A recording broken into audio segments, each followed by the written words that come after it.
So here we are with an SSO update. I'm Brett Manning. Let's see what's happening with your voice. Say, I just got my tonsils out, so we're going to see if my voice has changed. So it's the new voice, the post-op thing going on. Say.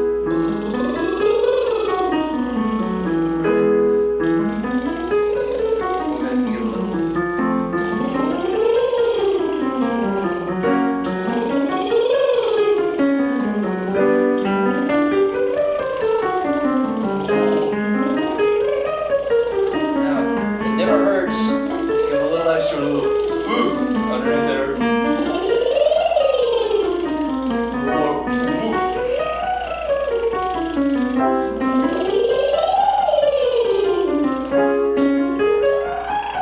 And out through the bridges.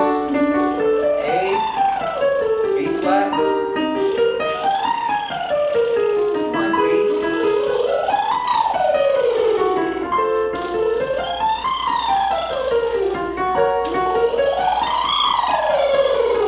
Now, one that I love that keeps you guessing is this.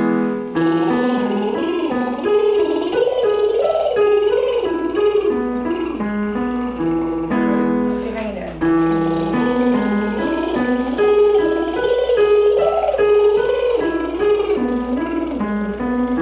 Again.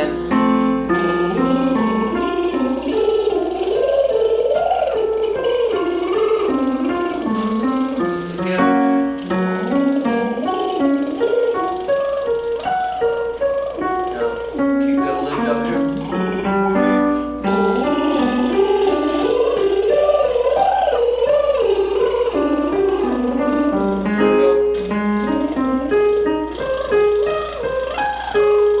I'm getting the wrong move. Really woofy.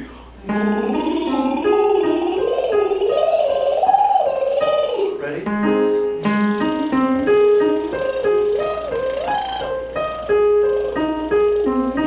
Again, faster.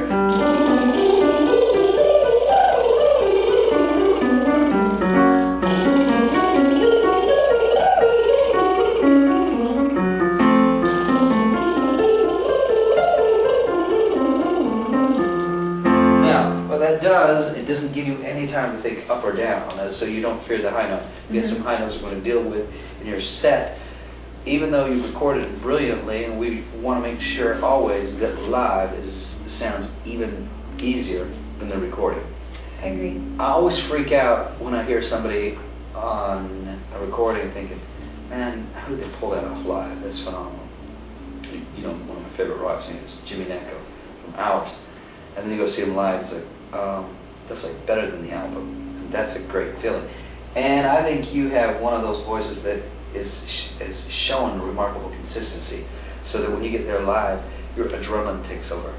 So now in here, there's not as much adrenaline, so it's kind of a cerebral place, a place where you're thinking through the notes. Now, because you have all this release, you don't get a sense of up or down, harder, easier. So let's take that again, same thing, and say,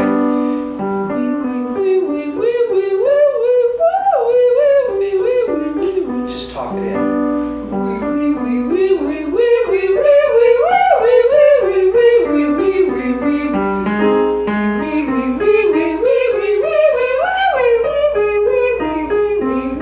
That's it.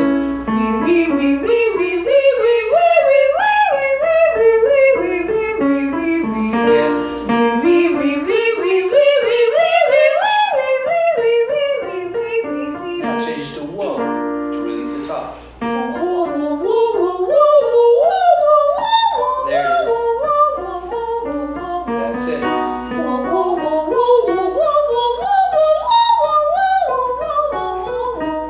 Now you've got this so much release. It literally, when you're bouncing back and forth, you don't have the time to think, oh, tense, relax, tense, relax. You're so busy trying to locate the notes that you don't have time to think about it. So apply that to all the way. Ready?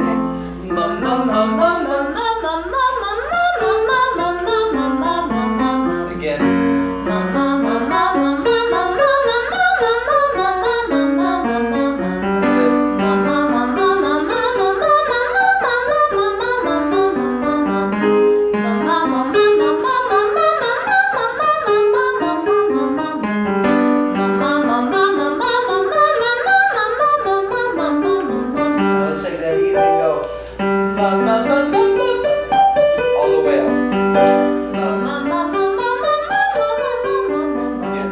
again. Okay. Ma ma ma ma ma ma ma ma ma ma ma ma ma ma ma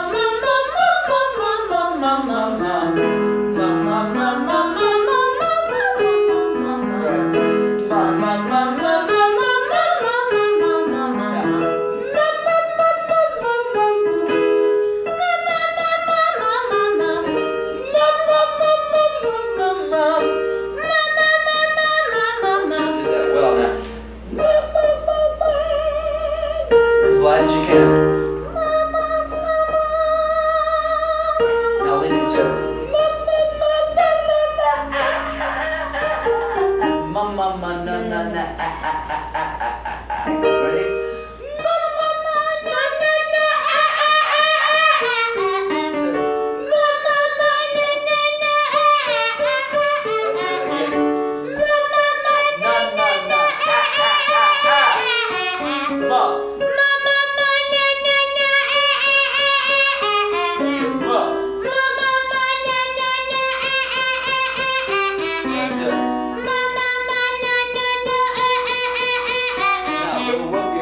Some depth to that. From the pharyngeal sound gives you the bite. Let's make that bite easy and say ba ba ba ba ba ba ba ba ba ba. Ba ba ba ba ba ba ba ba ba ba. Ba ba ba ba ba ba ba ba ba ba.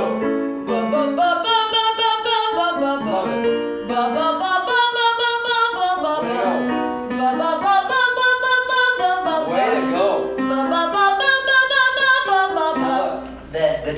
The whiny sound adds kind of a cuteness, a character, and a personality to your voice. The ba adds depth, but fortunately for you, it doesn't add depth and while simultaneously robbing you. Okay. The sweet, cutesy quality. Because, quite frankly, ladies out there, when a guy hears a girl's voice, if it's merely just powerful, and she's a diva, and she's giving you the head thing, doing doing that little keep your head still, girl. When she's doing that, the guys are like, I don't want to date you. I want to hear you and be astonished, but you scare me. You intimidate me. Me? No, that girl. Oh, I was Not like... you. No, the girl who does that, guys think, I don't want to date you. You scare me. But when we hear Kobe or Feist or somebody with personality, Pam Tillis, who I coach, I love her voice. So much personality. People who have a distinctiveness, we almost want to say quirky. Still has a beauty there. The voice can be pretty anytime it wants to be. But remember, to be commercial, you must first be interesting. Interesting is better than merely just good or great, because great voices can bore us. If I'm just going, ah! After a while you're like, shush. on the radio, it would never be like that. Even if I was kept it clean, if I was, oh, baby, it's like, all right, okay, you got some pipes, but if a person's got something quirky, like John Mayer, very quirky, it's memorable. Right. You have an exceptionally memorable voice. When I heard your song one day on the it's the title of it, right? One Day. I remember that's the hook. So that's the first one. Yeah, the first song in your project, I couldn't get it out of my head, but even more the way you sang it. The song was great, so I couldn't get it out of my head. The production was absolutely ridiculously amazing. Obviously, our friends over there down the street, our neighbors here on Music Row, they're the best. They're just ridiculously amazing, and I don't know how they put out such great music without having to take 6 years to do it, because every other producer is slow. It was very fast. It's like, I guess when you're at that level, you just plug it out. It's no. They're veterans. They're savvy veterans. They're geniuses. But that production just blew my mind. And then your voice, they were able to capture everything that makes you, you, and not somebody else. Good. Well, that's what we're going for. That's right. And that's what's important, is that we want to hear you, and we want to know you through your voice. So when I hear you sing one day, all at once, the very first phrase, I'm locked into your sound, and I can't get the sound out of my ear. It's like when you hear somebody's voice that just sticks in your ear and you can't get that sound out. The only cure is to hear them again. Yeah. And to hear them again and hear them again. And that's what I found myself doing is listening again and again and showing other people your demo, which is possibly the highest compliment I could pay you. It's one thing for me to listen to somebody and like it. It's another thing for me to listen to somebody and show somebody else. Because I teach people who have Grammys and I never show the music to anybody. Because it just doesn't stick in my head. So, with that being said, I love the contrast from the buh to the nah. You're already warmed up because you warm up very quickly. So what we're going to do right now is we're going to make the application to the song. Okay. I'm taking you through one of your own songs. And we make sure that what you did on the recording is what you do live. But, remember this, take more liberty. When you're live, when you're recording, it has to be perfect. And things have to be in place. When you're live, you can take chances. You could say, you know, baby, or like, You know, I could say a line. I could sing you blow my mind, and that could be on the album. You blow my mind. Now that's not how I sing, but deferring to my country brethren, I might say that on the album. And live, I might say, you blow my mind. Notice that? Because it's an experience. I might not do that on the album because it just might be like, who are you talking to? Right. It's just too much. So, but I want you, whatever you did on the album, I want you to do a little bit more. Okay. Let your personality bleed out. We will love it. Go ahead, run. Just let me go. Find yourself down that wide open road. Find your place. It's what you've wanted so long to be gone. But one day, sometime, someplace, you will think of me and you'll be sorry. One day, when it's too late, you'll want back everything you had. One day. Nice. Under control. There we go.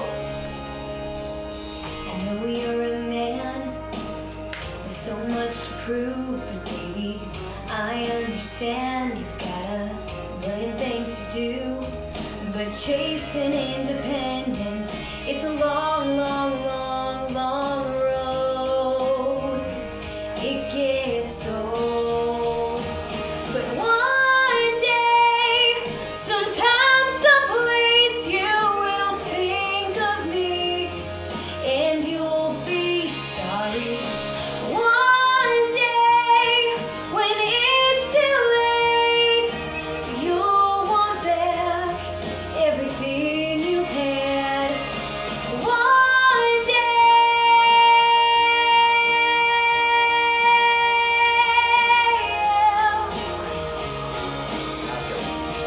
Alone in the dark, somewhere in your heart, you'll know that you've gone too far. One day, sometime, someplace, you will think of me and you'll be sorry. One day, when it's too late, you'll want back everything you had. One day.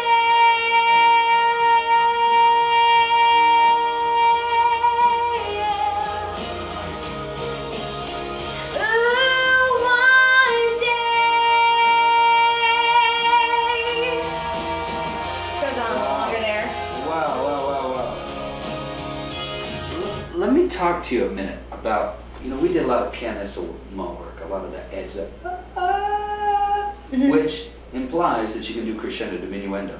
Okay. Because a lot of people can go soft to loud without a loss of quality. They go, ah, and they pull back.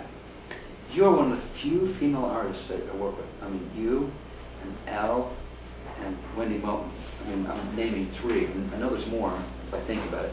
But you're one of the few female artists that I know that has a true crescendo diminuendo, that you could be in your mix, you can back off and not have a loss of quality. Or That's one of the things you told me one of the first lessons we ever had, so I always keep that subconscious. You said, there's a lot of people that can belt very well, but if you can still hit that exact same note clearly without breaking, then that's when you really know you're good. So I always try to think of that. Do you know this is a momentous occasion for me and you, but specifically for me, because I have the satisfaction of watching here, what, 3 years later now? 3.5? I think 4, it's been 4. 4 years, holy That was, I think, our moly, first girl. lesson. 4 years, It's our anniversary. holy cow. Now look, 4 years ago, we had an ideal, a lofty ideal, that you'd be able to crescendo diminuendo and have absolute utter control of your vibrato. And to me, you sound like a recording. It's like I put my head down often when I'm listening because I watch you if I'm working on your performance. But if I'm working on your voice, I try not to watch you. I put my head down and I want to hear. What I want to do is I want to hear, does this sound like an album? Well, that's the homework that my producers gave me. Is when I went into the studio, one of my big struggles, because we have to take voice lessons at school, and I'm still in the classical. So I went in there and they were telling me to take off nearly all the vibrato because that was my biggest struggle that day. So the homework that they gave me was to sing along with myself on the recording as many times as possible to try and imitate it, just to make sure that when I do sing it live that I don't go straight back to the natural habit of doing the vibrato. So I've worked really hard. Well, and let me comment on that too, for your own sake and for the edification of all those watching this, is that I will tell you something very magical happens, and you know this. When you record something great, and you know, like, here's something for the first time in my life, I'm finally super proud of what I've done. When that happens, and you have yourself to practice with, that's when two things happen. You gain an identity, you gain true confidence. Confidence is having a plan. My pastor always says to me, he says, people don't always fail because they're bad. They fail because they don't have a plan. They just don't have a plan. They don't know what to do. Say, oh, I failed at this. Whether it's a business failure, a family failure, or a moral failure, or just a failure person going back into drugs or whatever. The person's failure is because he had no plan. Right. So what happens? Okay, I quit this. 3 enemies of the new person is old friends, old habits, old places. So he had to have new habits. Well, what you've done is you've taken an old habit, you shoved it out of the way, you latched on to the new you, which was produced in just a few short hours by these brilliant producers. With I like to think some of my help, because I coached before I went to the studio. Feel pretty good about that. But something that was produced the way it needed to be. Right. Something with a very commercial, radio-friendly sound. Now you're practicing with what you ought to sound like, and you are left with how you ought to be. So now there's no guesswork. That's why you have such confidence. In here, I'm telling you, you sound like I'm listening to the radio. I close my eyes and I'm like, I'm listening to the radio. This is not a live. Somebody listening in the room could think, no way that's live. That's an amazing feeling, isn't it? And and you've seen me live gig a couple times too. It's probably, wonderful. Thank you, bless you. I'll pay you later. How about a free lesson?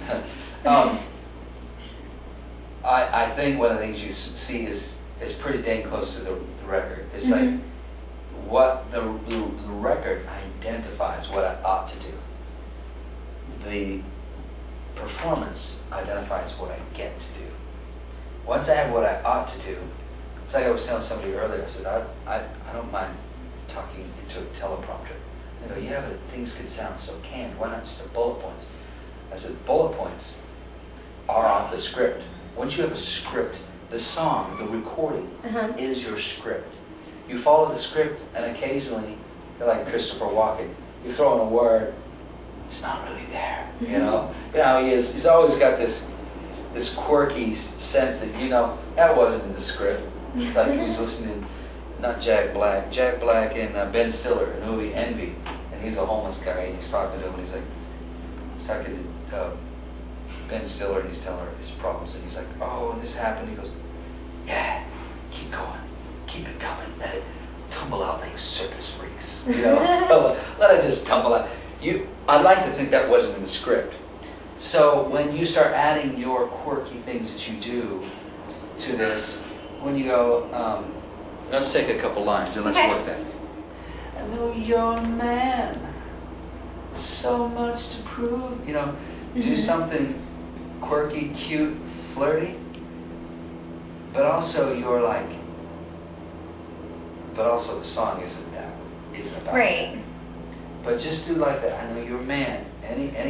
Every guy likes that. I know you're a man with so much to prove. But then you flip the script on. Okay. So what's the next line? But baby, I understand you've got a million things to do. You got a million things. I know you're a man with so much to prove. But baby, you got a million things to do. But Chasing independence is a long, long, long, long road. then you put on a preacher hat. But chasing independence is a long road. You do not want to do this. Because one day you're going to be like, wow, what did I give up? I'd like to think that both of us have someone in our past that says that. What did I give up? Communicating that.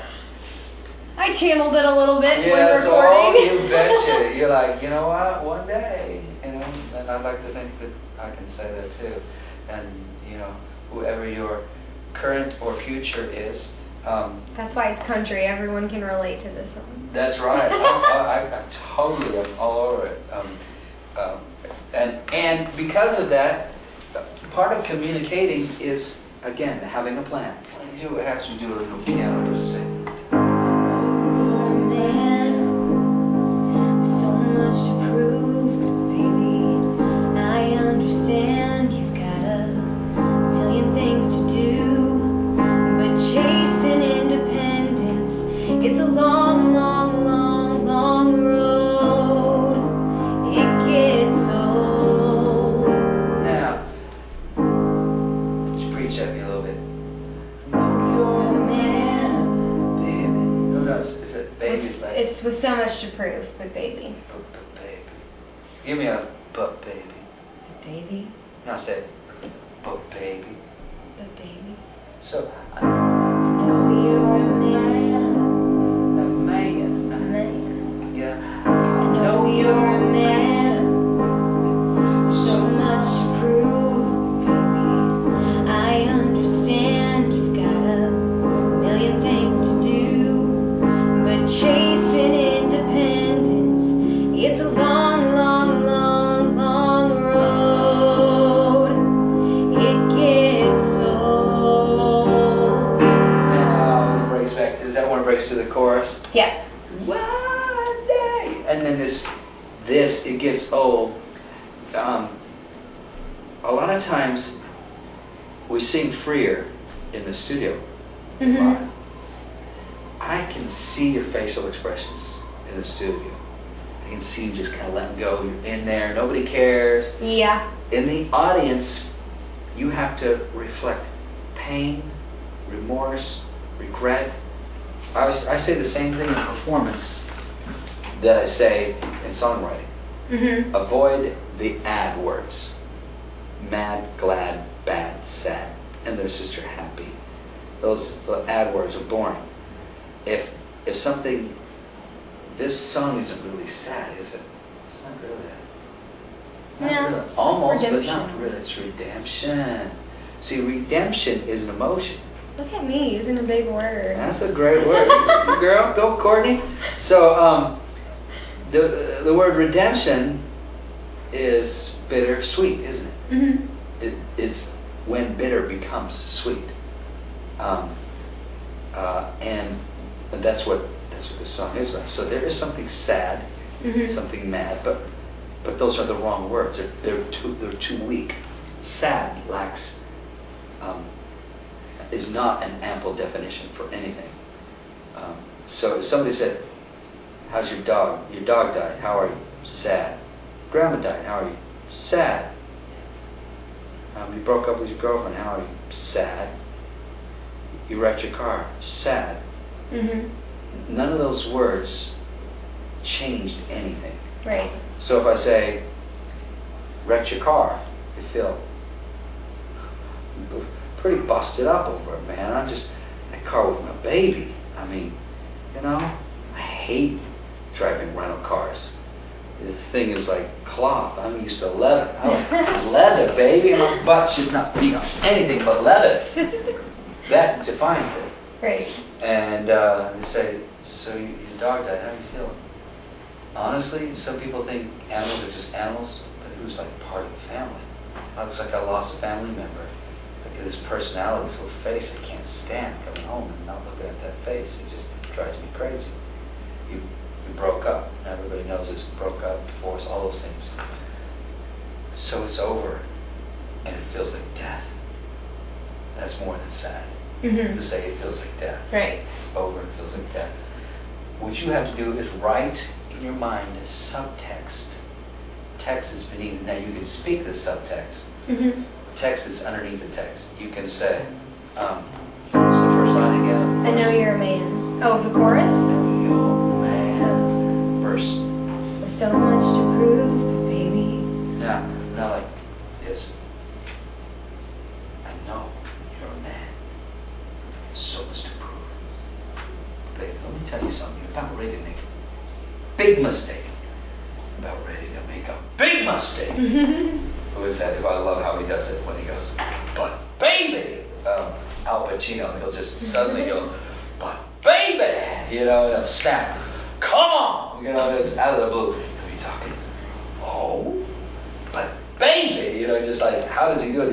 He's just, "But she's got a great figure." He'll just like, suddenly he lets a boiling part come. And that's what makes Al Pacino bigger than life. Right. It's just his boldness. So what I want is this deep boldness, this preachiness, I have the right to preach this. I know you're a man. So much to prove. A little bit of that, that head thing. Okay. Do a little bit. And forget that there's a camera there. Forget that anybody cares. You're just like talking to one person, this guy. Ready? I know you're a man with so much to prove, baby. I understand you've got a million things to do, but chasing independence, it's a long, long, long, long road. It gets old. One day, one day, sometime, someplace, you will think of me, and you'll be sorry. One day, when it's too late, you'll want back everything you had. One day. Now, what was great was before you got to the chorus. I don't know the chords and chords. I'm Yeah, just kind of guessing. Hey, as long as I hit one chord in the key, I feel good about it. A 1, 4, or a 5 chord. You know what happened before the chorus that was different? This excitement, this urgency. Yeah, because it kind of is a little slower and Suddenly, I should speed it up and just yes, say and it. suddenly you just like this urgent, there's a good sense of urgency, like almost like this is bubbling up, and I have got to tell you something, and it's going to kill you to hear it, but and it's going to heal me to say it. Yeah. It sounds like the lyric to the song. Nobody steal that. We'll write that one. Kill you to hear it, and heal me to say it. But that's the subtext. This is killing you. This is healing me. I'm telling you something that's therapy for me. and let it be a lesson to you.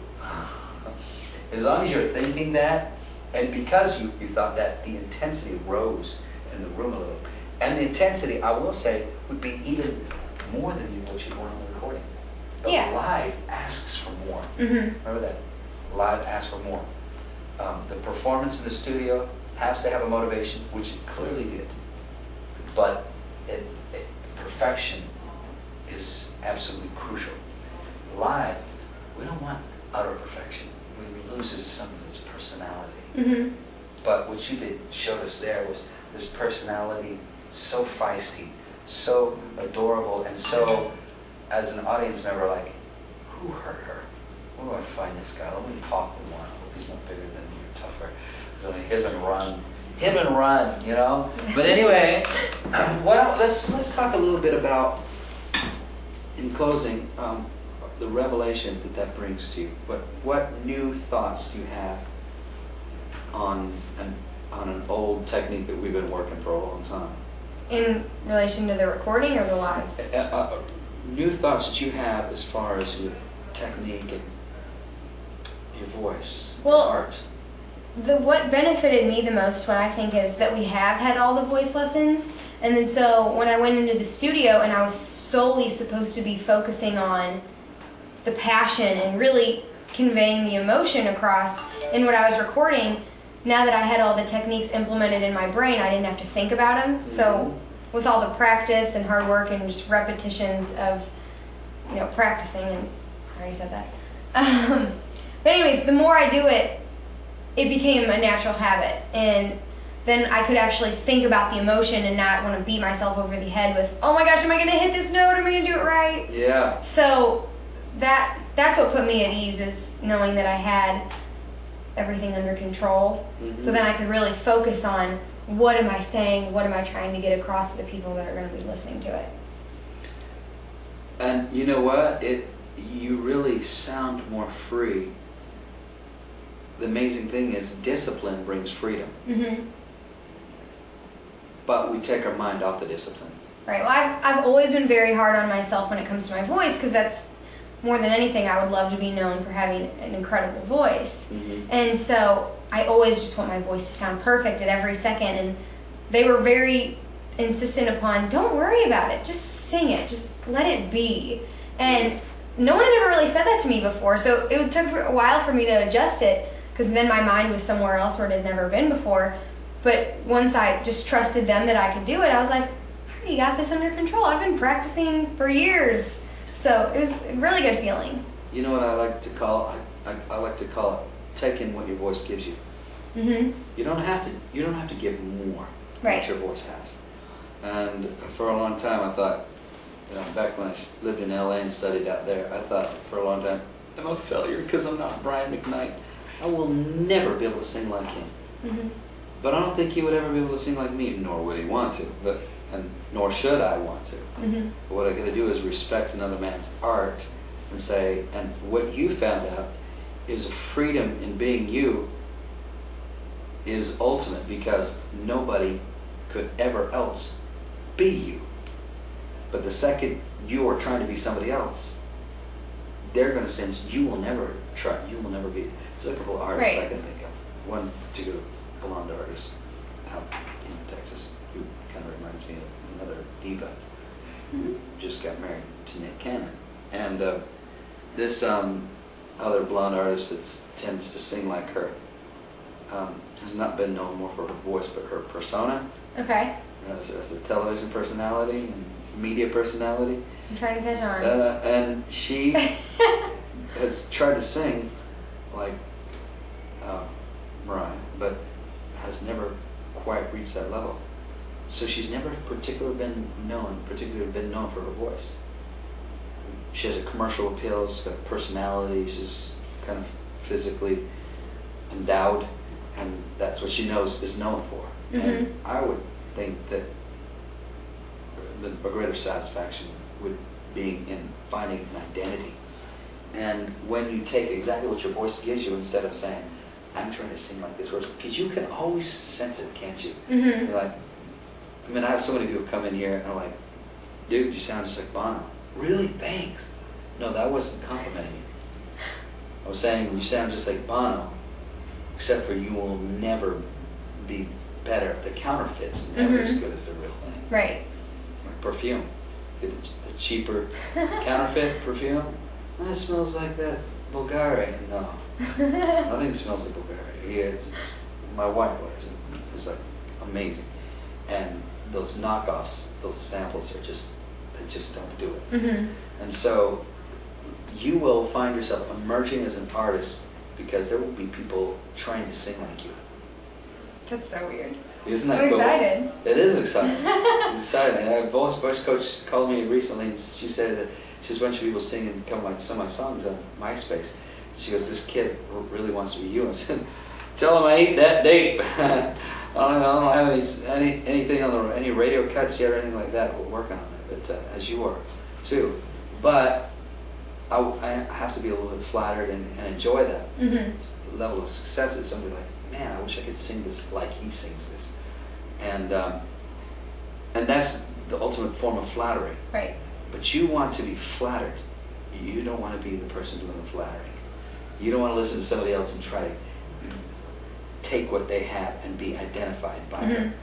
And the good thing about you, and I've told you this forever, your voice is quirky. That's the greatest compliment I can give a singer.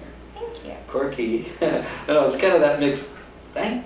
No, you know what I mean by it, though. Right. It's like a house that has a definitive design. You're driving through a neighborhood, and you're like, house, and then suddenly you stop and say, that's I can live in a house like that because it's identifiable. It's not just another house on the block. It's the one that stands out.